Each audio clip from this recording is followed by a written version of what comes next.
ನಮಸ್ಕಾರ ಸ್ವಾಮಿ, ನಾವು ನಾಟಕದವರು. ನಾಟಕದವರಂತೆ ನಾಟಕದವರು, ನಾವು ಕಲಾವಿದರು. ಹಾಗಾದ್ರೆ ಇವತ್ತು ಯಾವ ನಾಟಕ ಆಡೋಣ? ಅಯ್ಯಣ್ಣ, ನಿಮ್ಮ ಹತ್ರ ಯಾವ್ದಾದ್ರು ಕತೆ ಉಂಟಾ? ಹಾ, ನನ್ನ ಹತ್ರ ಒಂದು ಕತೆ ಇದೆ. ಒಂದು ದಟ್ಟವಾದ ಕಾಡು. ಆ ಕಾಡಲ್ಲೊಂದು ಸುಂದರವಾದ ಹೂದೋಟ. ಹೂದೋಟದಲ್ಲೊಂದು ಶಕ್ತಿ ಇದೆ. ಅದನ್ನ ನೋಡಲು ರಾಜರು ಎಲ್ಲೆಲ್ಲಿಂದಲೂ ಬರ್ತಿರ್ತಾರೆ. ಇದು ಕಾಂತಾರ ಫಿಲ್ಮ್ ಇದು ಕತೆ ಮಾರೆ. ಅದು ಹೂದೋಟ ಗಣೇಶನ ಹೂದೋಟನಾ? ಅಲ್ಲ ಮಾರೆ, ಅದು ಈಶ್ವರನ ಹೂದೋಟ. ಇತ್ತೀಚಿನ ದಿನಗಳಲ್ಲಿ ಗಂಭೀರವಾದ ಸಮಸ್ಯೆ ಏನೆಂದರೆ ಅದು ಅರಣ್ಯವಾಸಿಗಳ ಮೇಲಾಗುತ್ತಿರುವ ದೌರ್ಜನ್ಯ. ಹಾಗಾದರೆ ಇಲ್ಲಿರುವ ಜನರಿಗೆ ಜಾಗೃತಿ ಮೂಡಿಸೋಣ. ಮತ್ತೆ ಆಗ್ತಾಳ, ಬರ್ಲಿ ನಾಂದಿ ಹಾಡು. ಅಡವಿ ದೇವಿಯ ಕಾಡು ಜನಗಳ ಈ ಹಾಡು ನಾಡಿನ ಜೀವ ತುಂಬಿದೆ. ಹೂವಾ ಹೂವಾ ಹೂವಾ ಹೂವಾ. ಅಡವಿ ದೇವಿಯ ಕಾಡು ಜನಗಳ ಈ ಹಾಡು ನಾಡಿನ ಜೀವ ತುಂಬಿದೆ. ಹೂವಾ ಹೂವಾ ಹೂವಾ ಹೂವಾ. ವಿವಿಧ ಜನಾಂಗಗಳಲ್ಲಿ ಬುಡಕಟ್ಟು ಸಮುದಾಯವು ಒಂದು. ಇವರು ವಿವಿಧ ಕ್ಷೇತ್ರಗಳಲ್ಲಿ ವಿಭಿನ್ನತೆಯನ್ನು ಹೊಂದಿದ್ದು, ಅದರಲ್ಲಿ ವೈದ್ಯಕೀಯ ಮತ್ತು ಸಂಸ್ಕೃತಿಯ ಬಗ್ಗೆ ಇದೀಗ ನೋಡೋಣ. ಗುಬ್ಬಿ ಗುಬ್ಬಿ ರೀ, ನಮ್ಮ ಗುಬ್ಬಿನ ನೋಡಿದ್ರಾ? ಅಲ್ಲೆಲ್ಲ ದಾಡ್ಕೊಂಡಿರ್ಬೋದು, ಅಲ್ಲಿ ನೋಡಂತೆ. ಅಯ್ಯೋ ಶಿವನೇ. ಕುಮಾರಣ್ಣ, ಏನಾಯ್ತು? ಮಗಳಿಗೆ ಹಾವು ಕಚ್ಚಿದೆ ಕಣಣ್ಣ, ಏನಾದ್ರೂ ಮದ್ದಿದ್ರೆ ಹೇಳಣ್ಣ. ಹೌದಾ ಅಪ್ಪಿ? ಬೇಕು ಹಾವು ಕಚ್ಚಿದ ಔಷಧ ನೀ ಚಿಂತೆ ಮಾಡ್ಬೇಡಿ, ಇವತ್ತು ರಾತ್ರಿ ಮಲಗಿಕೆ ಬಿಡ್ಬೇಡಿ, ಎಲ್ಲ ಸರಿ ಆಗ್ತದೆ. ಆಯ್ತು ಕಣಣ್ಣ.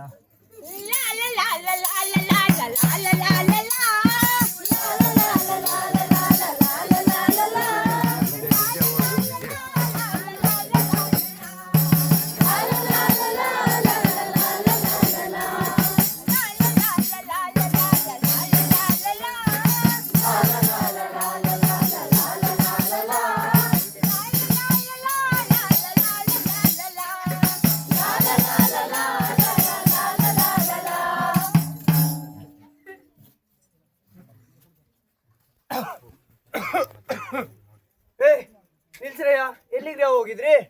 ಒಡೆಯ, ನಂಗೆ ಈ ಮುಸ್ರಿ ಕಂಡ್ರೆ ಸ್ಯಾನೆ ಇಷ್ಟ. ನಂಗೂ ಆಟೆ ಒಡೆಯ. ಎಲ್ಲ ಇಲ್ಲಿ ಕೇಳಿ, ಇವತ್ತು ನಮಗೆಲ್ಲ ಗೋಧಿ ಗಮ್ಮತ್ತು.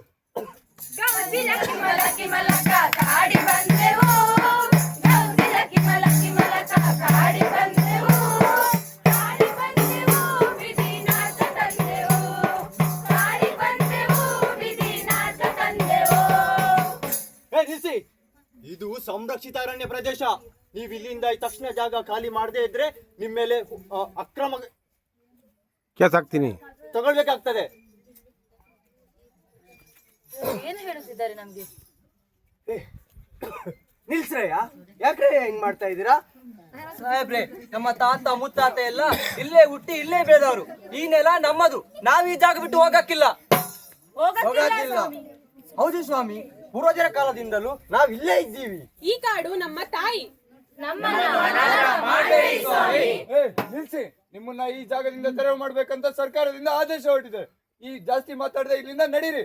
ಇಲ್ಲ ಸ್ವಾಮಿ, ನಾವು ಹೋಗಂಗಿಲ್ಲ. ನಂಗ ಕಾಡು, ನಂಗ ಹಾಡಿ, ನಂಗ ಬೇಡ.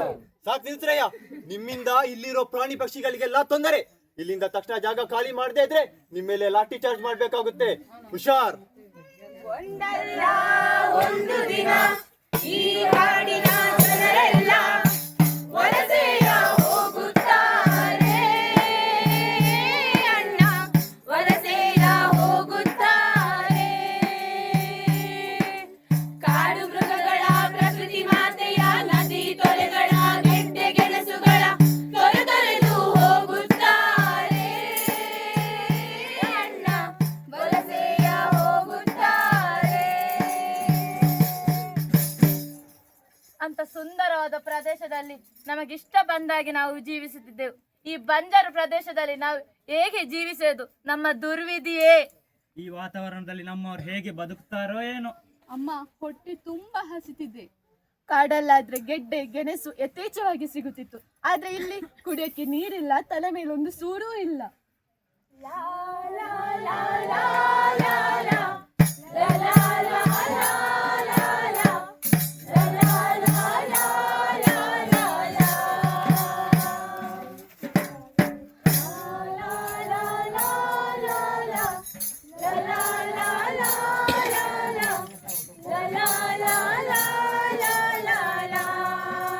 ಹಾಗಾದ್ರೆ ಇದಕ್ಕೆಲ್ಲ ಪರಿಹಾರನೇ ಇಲ್ವಾ?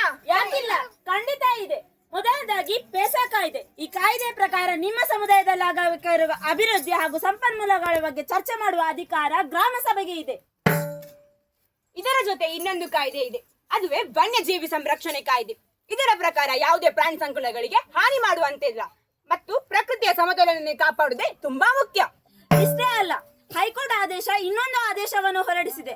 ಅದೇನೆಂದರೆ ಪ್ರಕೃತಿ ಮತ್ತು ಅರಣ್ಯವನ್ನು ಸಂರಕ್ಷಿಸಬೇಕು ಮತ್ತು ಯಾವುದೇ ರೀತಿಯ ಅಕ್ರಮ ಚಟುವಟಿಕೆಗಳನ್ನು ಮಾಡಬಾರದೆಂದು ತಿಳಿಸಿದೆ. ಅಬ್ಬಬ್ಬಾ, ಇಷ್ಟೆಲ್ಲ ಕಾಯ್ದೆಗಳಿವೆಯಾ?